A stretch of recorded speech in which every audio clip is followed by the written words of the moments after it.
ಮಂಗಳೂರಿನಲ್ಲಿ ಈಗ Muslim versus ಕಾಂಗ್ರೆಸ್ಗೆ ಸಾಮೂಹಿಕ ರಾಜೀನಾಮೆಯನ್ನ ನೀಡಿದ್ದಾರೆ ಮುಸ್ಲಿಂ ಮುಖಂಡರು. ಮುಸ್ಲಿಂ ಕಾರ್ಯಕರ್ತರ ಒತ್ತಡಕ್ಕೆ ಮಣಿದು ಸದ್ಯ ಕಾಂಗ್ರೆಸ್ನ ಮುಸ್ಲಿಂ ಲೀಡರ್ಸ್ ಬಹಿರಂಗ ಸಭೆಯಲ್ಲೇ ರಾಜೀನಾಮೆಯನ್ನ ಘೋಷಿಸಿದ್ದಾರೆ.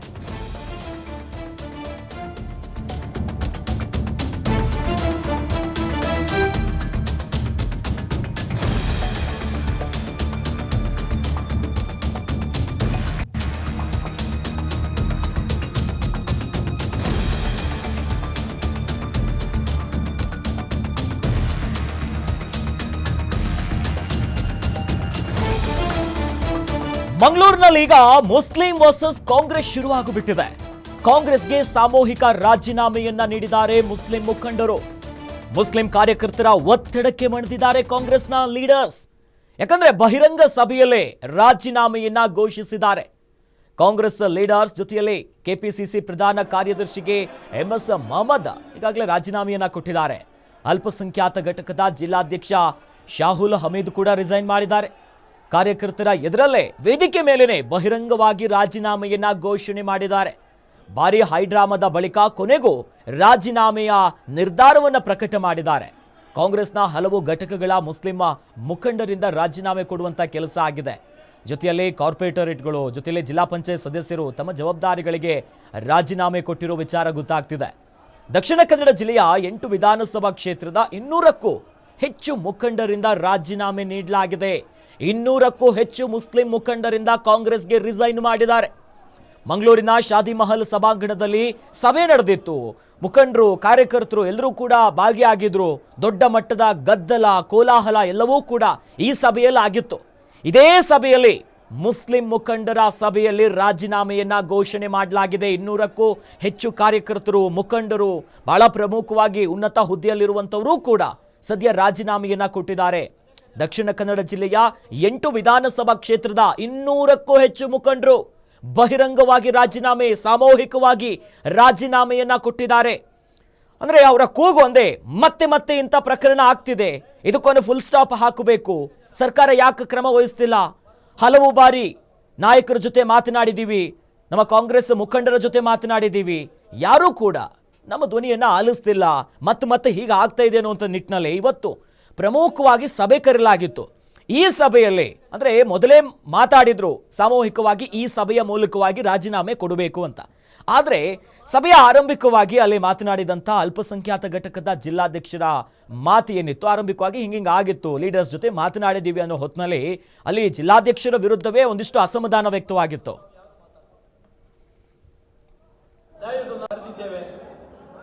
ಅನೇಕ ಜನ ದಯವಿಟ್ಟು ಪರಸ್ಪರ ತಾವು ಯಾರು ಮಾತಾಡಬಾರ್ದು.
ಕಳೆದ ಎಷ್ಟೋ ವರ್ಷಗಳಿಂದ ಕೇವಲ ಇಲ್ಲಿ ಯಾರ್ಯಾರೋ 3 ಪೈಸೆ ಯೋಗ್ಯತೆ ಇಲ್ಲದೆ ಇಲ್ಲಿಗೆ ಬರಬೇಕು, ಬರ್ಬಿಟ್ಟು ಮುಸಲ್ಮಾನರ ವಿರುದ್ಧ ಮಾತಾಡೋದು, ಟೀಕಿಸೋದು, ಜಿಹಾದಿಗಳು ಅಂತ ಕರೆಯೋದು, ಪಾಕಿಸ್ತಾನಿಯವರು ಅಂತ ಕರೆಯೋದು, ನಮಗೇನೇನೋ ಒಂದು ಸಣ್ಣ ಸಣ್ಣ ಶಬ್ದಗಳಿಂದ ಕರೆದು ಇಲ್ಲಿಂದ ಹೋಗ್ಬಿಡೋದು, ಒತ್ತಿ ಉರಿಯೋದು.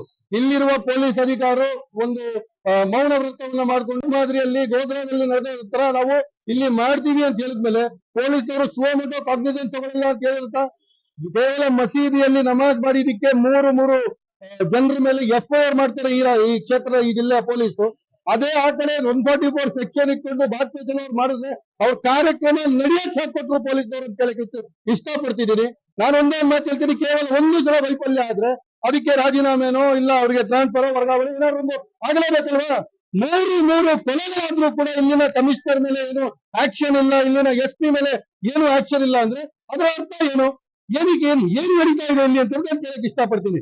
ಇವತ್ತು ಈ ಪ್ರದೇಶದಲ್ಲಿ, ಈ ರಾಜ್ಯದಲ್ಲಿ, ಈ ಜಿಲ್ಲೆಯಲ್ಲಿ ಯಾರಾದ್ರೂ ತಾಯಿ ಬೇರೆ ಜಿಲ್ಲೆಗಳಿಂದ ನನ್ನ ಮಗ ಮಂಗಳೂರು ಯೂನಿವರ್ಸಿಟಿಯಲ್ಲಿ ಹೋಗ್ಬಿಟ್ಟು ಅವನು ಶಿಕ್ಷಣ ಪಡೆಯಲಿ ಅಂತ ಹೇಳ್ಬಿಟ್ಟು ಅಕಸ್ಮಾತ್ ಕಳ್ಸಂಗಿದ್ರೆ ಅದ್ ಯಾವ ಧೈರ್ಯ ತಗೊಂಡ್ಬರ್ಬೇಕು ಆ ತಾಯಿ? ಅದ್ ಯಾವ ಧೈರ್ಯದ ಮೇಲೆ, ಅದ್ ಯಾವ ಭರವಸೆ ಮೇಲೆ ಈ ಕ್ಷೇತ್ರಕ್ಕೆ, ಈ ಜಿಲ್ಲೆಗೆ ಕಳಿಸ್ತಾಳೆ ಒಂದು ತಾಯಿ? ಇಲ್ಲಿನ ಕ್ಷೇತ್ರ ತಾಯಿಂದಿರು ಕೂಡ ತನ್ನ ಮಗ ಆಚೆ ಹೋಗುವಾಗ ಒಂದ್ಸಲ ನೋಡ್ಬಿಟ್ಟು ಹುಷಾರಿಗೆ ಹೋಗ್ಬಿಟ್ಟಾರಪ್ಪ. ಈ ಸಂದರ್ಭ ಬಂದು ಕೂಡ ಸರ್ಕಾರ ಸುಳ್ಳಿದೆ ಅಂತ ಹೇಳಿದ್ರೆ ಪ್ರಶ್ನೆ ಮಾಡಬಾರ್ದ? ನಾವೆಲ್ಲ ಓಟ್ ಕೊಟ್ಟು ಕಾಂಗ್ರೆಸ್ ಸರ್ಕಾರಕ್ಕೆ ನಾವೊಂದು ಆಸೆಯಿಂದ ತಾನೇ ಓಟ್ ಕೊಟ್ವಿ, ನೆಮ್ಮದಿ ಶಾಂತಿ ಸಿಗುತ್ತೆ. ಯಾಕಂದ್ರೆ ಹಿಂದಿನ ಸರ್ಕಾರ ಇದೇ ಮೇಲೆ ನಡ್ಕೊಂಡಿದ್ದು. ಇವತ್ತು ಹಿಜಾಬ್ ಬ್ಯಾನು, ನಾಳೆ ಹಲಾಲ್ ಬ್ಯಾನು, ನಾಳೆ ಅದು ಅದು ಬರೀ ಅದೇ ನಡೀತಾ ಇತ್ತಲ್ವಾ? ಅದರಿಂದ ಬೇಸರ ಪಟ್ಟು ರಾಜ್ಯ ಜನತೆ ಒಂದು ಓಟ್ ಕೊಟ್ಟು ಕಾಂಗ್ರೆಸ್ಗೆ ಸರ್ಕಾರಕ್ಕೆ ತಂದ ನಂತರ ಇಡೀ ಕರ್ನಾಟಕ ರಾಜ್ಯದಲ್ಲಿ ಇಲ್ಲದೆ ಇರೋದು ಕೇವಲ ಈ ಜಿಲ್ಲೆಯಲ್ಲಿ ಯಾಕೆ ಹಿಂದೂಗಳು ಮುಸಲ್ಮಾನರು ಒಗ್ಗಟ್ಟಾಗಿ ಇಲ್ಲಿ ಬಾಳಕ್ ಸಾಧ್ಯವಿಲ್ಲ? ಈ ಹೆಣದ ಮೇಲೆ ರಾಜಕಾರಣ ಮಾಡುವ ನೀಚ ಬಿಜೆಪಿನವರಿಗೆ, ಬಜರಂಗದವರಿಗೆ, ಈ RSS ನವ್ರಿಗೆ ಕೇಳ್ತೀನಿ, ವಾಜಪೇಯಿ ಚಲೋ ನೀವು ಸುಹಾಸ್ ಶೆಟ್ಟಿಗೋಸ್ಕರ ಮಾಡ್ತೀರಲ್ಲ, ಅದೇ ಸುಹಾಸ್ ಶೆಟ್ಟಿ ಕೊಂದನಲ್ವ ಕೀರ್ತಿಗೆ, ಆ ಕೀರ್ತಿ ಹಿಂದೂ ಅಲ್ವಾ? ಅವನೊಂದು ಮುಸಲ್ಮಾನ ಹುಟ್ಟಿದ್ನ? ಆ ಕೀರ್ತಿಗೋಸ್ಕರ ನ್ಯಾಯ ಬೇಡವಾ? ಯಾಕೆ ಅವನಿಗೋಸ್ಕರ ನಿಮ್ಮ ಹೊಟ್ಟೆ ಉರಿಯಲ್ಲ? ಯಾಕೆ ಅವನಿಗೋಸ್ಕರ ನೀವು ನ್ಯಾಯ ಕೇಳಲ್ಲ? ಕೇವಲ ಡೈರೆಕ್ಟ್ ಆಗಿ ಅವರು ಇವರಿಗೆ DCM ಗೆ ಫೋನ್ ಮಾಡಿ ಮಾತಾಡುವಂತ ಕೆಪಾಸಿಟಿ ಅವರು DCM ಆಪ್ತರಾಗಿರುವಂತಹ ಇವರಿಲ್ಲ, ಇನಾಯತ್ ಅಲಿ ಇಲ್ಲಿ ಇಲ್ಲ. ಆಯ್ತು, ನಮ್ಮ ಎಲ್ಲರ ಇದರಲ್ಲಿ ಕಾಂಗ್ರೆಸ್ ಇದಾಗಿ ಸಾಫಿ ಸಹದಿದ್ರು, ಅವರು ಇಲ್ಲ. ಇಲ್ಲಿ ಇರುವಂತ ಎಲ್ಲ ಡಮ್ಮಿಗಳು, ಅಂದ್ರೆ ಯಾಕೆ ಡಮ್ಮಿಗಳು ಅಂತ ಹೇಳೋದು ಯಾಕಂದ್ರೆ ಕಾಂಗ್ರೆಸ್ನ ಒಳಗಡೆ ಇರುವಂತಹ ಪಕ್ಷಗಳಲ್ಲಿರುವಂತಹವರು ಇಲ್ಲಿ ಮುಂದೆ ಕೂತ್ಕೊಂಡವರು ಗ್ರಾಮ ಪಂಚಾಯತ್ ಸದಸ್ಯರಿದ್ದಾರೆ, ಅದೇ ರೀತಿ ತಾಲೂಕ್ ಪಂಚಾಯತ್ ಸದಸ್ಯರಿದ್ದಾರೆ. ಇದೆಲ್ಲ ಮುಂದೆ ಕೂತ್ಕೊಂಡವರು. ಇಲ್ಲಿ ಮೇಲೆ ಇರುವವರೆಲ್ಲ ಯಾರು? ಕಾಂಗ್ರೆಸ್ ಪಕ್ಷದ ಒಳಗಡೆ ಖಾಲಿ ಇರುವಂತಹ ಸ್ಥಾನ ಮಾತ್ರ ಅಲ್ಪಸಂಖ್ಯಾತ ಘಟಕದ ಅಧ್ಯಕ್ಷರು ಶಾಹುಲ್ ಹಮೀದ್ ಅವರು ಇದ್ದದ್ದು, ಮಾತಾಡಿದವರು ಇದ್ದದ್ದು. ಕಾಂಗ್ರೆಸ್ ಒಳಗಡೆ ಅಧಿಕಾರ ಇದ್ದಂತಹ UT ಖಾದರ್ ನಮ್ಮ ಜೊತೆ ಇಲ್ಲ. KPCC ರಾಜ್ಯ KPCCಯಲ್ಲಿ ಇದ್ದಂತಹ ಕಾರ್ಯನಿರ್ವಹಿಸುವಂತಹ ಇನಾಯತ್ ಅಲಿ ಇಲ್ಲ, ಮತ್ತೆ ನಮ್ಗೆ ಶಾಫಿ ಸಹದಿ ಇಲ್ಲ, ಇವ್ರು ಯಾರಿಲ್ಲ. ನಮ್ಮನ್ನು ಈ ಈಗ ಮತದಾರರನ್ನು, ಅಲ್ಪಸಂಖ್ಯಾತರ ಬಡ ಮತದಾರರಿಗೆ ಮುಖಕ್ಕೆ ನೋಡಿ ಯಾವ ತರ ಇವರು ಸಮಾಧಾನ ಮಾಡ್ತಾ ಇದ್ದಾರೆ. ಇದುವರೆಗೂ ಇಲ್ಲಿ ಪ್ರತಿಯೊಂದು ಕೊಲೆ ನಡೆದಾಗ್ಲೂ ಆದದಿಷ್ಟೇ. ಖಾಲಿ ಪಾಪ ಇವರನ್ನು ಮುಂದೆ ತಂದು ಸಮುದಾಯದ ನಾಯಕರು ಅಂತ ಹೇಳಿ ನಮ್ಮ ಮುಂದೆ ಆಗ್ತಾರೆ. ಶುವೇಲ್ ಕಂದಕ್ ನಾನು ಹೇಳ್ತೇನೆ, ಎಲ್ಲಿದ್ರು ಬರ್ತಾರೆ, ಎಲ್ಲಿದ್ರು ಮಾತಾಡ್ತಾರೆ, ಏನ್ ಬೇಕಾದ್ರೆ ಮಾಡ್ತಾರೆ. ಅದು ಶುವೇಲ್ ಕಂದಕ್ ಎಲ್ಲ ಬಂದು ಮಾತಾಡ್ತಾರೆ. ಅವರೊಬ್ರು ಬರ್ತಾರೆ, ಅವ್ರ ಜೊತೆ ಇವ್ರು ಇರಲ್ಲ. ಇವ್ರ ಜೊತೆ ನಾವು ಏನ್ ಮಾತಾಡಬಾರ್ದು, ಇವರಿಗೆ ನಾವು ಏನು ಎದುರುತ್ತರ ಹೇಳ್ಬಾರ್ದು. ಆ ತರ ನಮ್ಮನ್ನು ಕಟ್ಟಿಯಾಕ್ ಹೋಗಿ. ಈಗ ಪ್ರತಿಯೊಬ್ಬ ಯುವಕರು ವಿದ್ಯಾವಂತರಿದ್ದಾರೆ, ಪ್ರತಿಯೊಬ್ಬರು ಯುವಕರು ದೊಡ್ಡವರ ಮಾತನ್ನು ಕೇಳುವಷ್ಟು ಇಲ್ಲ. ಅಂದ್ರೆ ಅವ್ರಿಗೆ ಏನ್ ಮಾಡ್ಬೇಕು ಅಂತ ಗೊತ್ತಿದೆ, ಅವ್ರಿಗೆ ಬೆಲೆ ಕೊಡಲ್ಲ ಗೊತ್ತಿದೆ. ಅವರು ಮುಂದಿನ ದಿನಗಳಲ್ಲಿ ಈ ಕಾಂಗ್ರೆಸ್ ಪಕ್ಷಕ್ಕೆ ನೋಡಿ, ಸಿದ್ದರಾಮಯ್ಯ ಅವರ ಖಂಡಿತವಾಗ್ಲೂ ನಿಮ್ಮ ಮೇಲೆ ಇರುವಂತಹ ಪ್ರೀತಿ, ವಿಶ್ವಾಸ, ಮಂಗಳೂರು ದಕ್ಷಿಣ ಕನ್ನಡ ಜಿಲ್ಲೆಯ ಪ್ರತಿಯೊಬ್ಬ ಅಲ್ಪಸಂಖ್ಯಾತ ಮತ್ತು ಬಹಳಷ್ಟು ವಿಶ್ವಾಸ, ಪ್ರೀತಿ ನಿಮ್ಮ ಮೇಲೆ ಇದೆ. ಸಿದ್ದರಾಮಯ್ಯ ಅಂದ್ರೆ ಅಭಿಮಾನ ತುಂಬಾ ಇದೆ.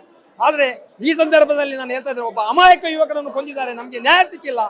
ಖಂಡಿತವಾಗ್ಲೂ ಸಿದ್ದರಾಮಯ್ಯ ಅವರು ಹೇಳ್ತಾ ಇದ್ದೇನೆ, ದಕ್ಷಿಣ ಕನ್ನಡ ಜಿಲ್ಲೆಯ ಮುಂದಿನ ಚುನಾವಣೆಗಳಲ್ಲಿ ನಿಮಗೆ ನಾವು ಎನ್ನಿಸೋದು 1 ಸೀಟ್ ಇದೆ, 2 ತಪ್ಪಿ ಬಂದಿದೆ. ಪುತ್ತೂರಲ್ಲಿ 1 ಸೀಟ್ ಇದೆ, ಅದು ಕೂಡ ತಪ್ಪಿ ಹೋಗುದೆಲ್ಲ ಇದೆ. ದಕ್ಷಿಣ ಕನ್ನಡ ಏನು ಯಾವ ಪಕ್ಷ ಬಂದರೂ ಆಗಬಹುದು, ಅಲ್ಪಸಂಖ್ಯಾತರು ನಾವು ಕೆಲ ತಿಂಗಳ ಹಿಂದೆ ಏನು ಸರಣಿ ಹತ್ಯೆಗಳಾಗ್ತಿರುವಂತದ್ದು ನಿಜವಾಗ್ಲೂ ಬಹಳ ಬೇಸರದ ಸಂಗತಿ. ಈ ಜಿಲ್ಲೆಯಲ್ಲಿ ಇಷ್ಟೊಂದು ಕೋಮು ಸೌಹಾರ್ದತೆ ಎಷ್ಟೊಂದು ಹದಗೆಟ್ಟಿದೆ ಅಂತ ಹೇಳಿದ್ರೆ ಇದೊಂದು ಇವತ್ತಿನ ದಿನಗಳಲ್ಲಿ ಜಾತಿ ಸಂಘರ್ಷ ಆಗಿದೆ. ಇವತ್ತು ನಮಗೆ ಯಾರಾದ್ರೂ ರೌಡಿ ಶೀಟರ್ಗಳಿತ್ತು ಅಥವಾ ಗ್ಯಾಂಗ್ ವಾರ್ಗಳಿತ್ತು ಹತ್ಯೆ ಆದ್ರೆ ಯಾವುದೇ ಬೇಸರ ಇಲ್ಲ, ಅವರು ಮಾಡಿದ್ದನ್ನು ಅವರು ತಿಂತಾರೆ. ಬಟ್ ಇವತ್ತು ಖಾಲಿ ಒಂದು ಜಾತಿ ಆಧಾರದ ಮೇಲೆ ಹತ್ಯೆ ಆಗ್ತಾ ಇದೆ ಅಂತ ಹೇಳಿದ್ರೆ ಒಂದು ತಲೆಯನ್ನು ಎನಿಸಿಕೊಂಡು ಹತ್ಯೆ ಮಾಡ್ತಾ ಇರೋದು ನಿಜವಾಗ್ಲೂ ಬಹಳ ಬೇಸರದ ಸಂಗತಿ ಮತ್ತು ಈ ಜಿಲ್ಲೆಯ ಹಿನ್ನಡೆ ಅಂತ ಹೇಳ್ಬೋದು. ಇಲ್ಲಿ ನಮ್ಗಿರೋದು ಇಷ್ಟೇ, ಇಲ್ಲಿನ ಏನು ಸರ್ಕಾರದ ಗೃಹ ಮಂತ್ರಿ ಆಗಿ ನಾವು ಪಕ್ಷದಲ್ಲಿ ಇಟ್ಟುಕೊಂಡು ನೇರವಾಗಿ ಮಾತಾಡ್ತಾ ಇದ್ದೇವೆ. ಇಲ್ಲಿಯ ಗೃಹ ಮಂತ್ರಿ ಆಗಿ ಇಲ್ಲಿನ ಇವತ್ತಿನ ಪೊಲೀಸ್ ವ್ಯವಸ್ಥೆ ಇದೆಯಲ್ಲ, ಪೊಲೀಸ್ ವ್ಯವಸ್ಥೆ ಎಷ್ಟು ಅವರಿಗೆ ಒಂದು ವೀಕಾಗಿದೆ ಅಂತ ಹೇಳಿದ್ರೆ ಅದು ನಮ್ಗೆಲ್ರಿಗೂ ಗೊತ್ತಿರಬಹುದು. ಇವತ್ತು ಪ್ರಚೋದನಕಾರಿ ಭಾಷಣ ಮಾಡ್ತಾ ಇದ್ದಾರೆ. ಮತ್ತೆ ಜನ ಅನ್ನುವಂಥದ್ದನ್ನು ತಾವು ನೋಡಿರಬಹುದು. ಕೇಳಿ ಪರ್ಮಿಷನ್ ತಗೊಂಡಿದ್ದಾರೆ ಅಂತ ಹೇಳಿ. ವಿತೌಟ್ ಪರ್ಮಿಷನ್ ಅಲ್ಲಿ 6 ಜನ MLA ಬರ್ತಾರೆ, 2 MLC ಬರ್ತಾರೆ, ಜಿಲ್ಲೆಯ ಎಲ್ಲ ನಾಯಕರುಗಳು ಬಂದು ಇಡೀ ಪೇಟೆ ಬಸ್ ಸ್ಟ್ಯಾಂಡ್ ಅನ್ನು ಬಂದ್ ಮಾಡಿಕೊಂಡು ಕ್ರಮ ಮಾಡ್ತಾ ಇದ್ದಾರೆ. ಹೋಗಿ ಕ್ರಮ ಮಾಡ್ಲಿ. ನೋಡಿ, ದಿನೇಶ್ ಗುಂಡೂರಾವ್ ಅವರು ಈ ಹಿಂದೆನೂ ಬಂದಿದ್ದಾರೆ. ಈ ಹಿಂದೆ ಕೂಡ ನಾವು ಅಶ್ರಫ್ ಗುರುಪಲ್ಲಿ ಏನು ಸಾಮೂಹಿಕವಾಗಿ ಎಲ್ಲರೂ ಸೇರ್ಕೊಂಡು ಅಶ್ರಫ್ ಅನ್ನು ಹೊಂದಿರುವಾಗಲೂ ಕೂಡ ನಮ್ಮ ನೋವನ್ನು ನಮ್ಮ ಉಸ್ತುವಾರಿ ಸಚಿವರು ನಾವು ಹೇಳಿ ಏನ್ ಪ್ರಯೋಜನ ಆಗಿದೆ ಸ್ವಾಮಿ? ಏನ್ ಆಕ್ಷನ್ ಮಾಡಿದ್ದಾರೆ? ಅದರ ನಂತರ ಸರಣಿಯಾಗಿ ಇನ್ನೊಂದು ಹತ್ಯೆ ಆಗ್ತದೆ ಅಂತ ಹೇಳಿದ್ರೆ ಇವತ್ತು ಏನಾಗಿದೆ ಅಂತ ಹೇಳಿದ್ರೆ, ಇವತ್ತು ಒಬ್ಬ ಸೀದಾ ಸಾದ ಸಮಾಜದಲ್ಲಿ ಒಬ್ಬ ಸೇವೆ ಮಾಡುವುದು ಇವತ್ತು ಹೊರಗೆ ಹೋಗುತ್ತೆ ಹೇಳಬೇಕಾಗ್ತದೆ. ಇವತ್ತು ನಮ್ಮ ಮನೆಯಲ್ಲಿ ಇವತ್ತು ಹೇಳ್ತಾ ಇದ್ದಾರೆ, ಜಾಗ್ರತೆ ಮಾಡ್ಕೊಂಡು ಹೊರಗೆ ಹೋಗ್ಬೇಡಿ ಅಂತ ಹೇಳಿ. ಇದರ ಅರ್ಥ ಏನು? ಇವತ್ತೊಂದು ಮಾನವೀಯತೆಯಿಂದ ಒಂದು ಒಂದು ಏನು ಹೇಳ್ತಾರೆ, ಒಂದು ಸಿದ್ಧಾಂತದಿಂದ ಬದುಕಲಿಕ್ಕೆ ಸಾಧ್ಯ ಆಗ್ತಾ ಇಲ್ಲ. ಇವತ್ತು ನೋಡಿ, ಇವತ್ತು ಉಸ್ತುವಾರಿ ಮಿನಿಸ್ಟರ್ ಬಂದ್ರು ಕೂಡ ಅಥವಾ ಹೋಮ್ ಮಿನಿಸ್ಟರ್ ಬಂದ್ರು ಕೂಡ ನಮ್ಗೆ ಯಾವುದೇ ವಿಶ್ವಾಸ ಇಲ್ಲ. ನಾವು ಇವತ್ತು ಅದಕ್ಕೆ ಒಂದು ತೀರ್ಮಾನ ಮಾಡಿದ್ದೇವೆ. ಇಷ್ಟುವರೆಗೆ ಯಾವುದೇ ಘಟನೆ ಆದಾಗ ನಾವು ಉಸ್ತುವಾರಿ ಮಿನಿಸ್ಟರ್ ಹತ್ರ ಹೋಗುದು, ರಾಜ್ಯದ ಅಧ್ಯಕ್ಷರ ಹತ್ರ ಹೋಗುದು, ಗೃಹಮಂತ್ರಿ ಹತ್ರ ಹೋಗುದು ಒಂದು ಕ್ರಮ ಇತ್ತು. ಇವತ್ತು ಹಾಗೆ ಆಗ್ತಾ ಇಲ್ಲ. ಅವರು ಇಲ್ಲಿಗೆ ಬರ್ಬೇಕು ಅನ್ನುವ ಒಂದೇ ಒಂದು ಉದ್ದೇಶ ಇವತ್ತು ಸಾಮೂಹಿಕ ರಾಜೀನಾಮೆ ಕೊಡ್ತಾ ಇದ್ದಾರೆ. ಈಗ